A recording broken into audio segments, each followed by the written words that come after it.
পশ্চিমবঙ্গের সরকারি স্কুলের সময়সূচি নিয়ে অনেক বিভ্রান্তি চলছে, তাই না? আজকের এই বিশ্লেষণে আসল আপডেটগুলো দ্রুত জেনে নেব।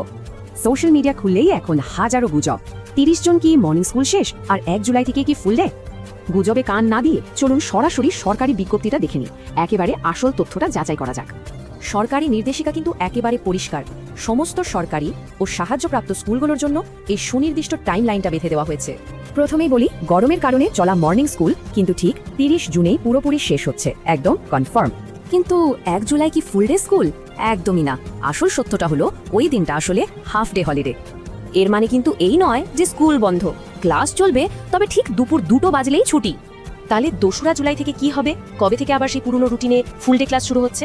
সত্যি বলতে 1 জুলাইয়ের পর কি হবে তা নিয়ে এখনো কোনো সরকারি নির্দেশিকা আসেনি। আপডেটের অপেক্ষা করতেই হবে। তাহলে সারসংক্ষেপ হলো, 30 জুন মর্নিং স্কুল শেষ আর 1 জুলাই দুপুর 2টোয় ছুটি, বাকি সব গুজব। তাই সোশ্যাল মিডিয়ার এই গুজবের যুগে ভাইরাল মেসেজ বিশ্বাস করার আগে সরকারি বিজ্ঞপ্তির উপর নির্ভর করাটাই সবচেয়ে বুদ্ধিমানের কাজ।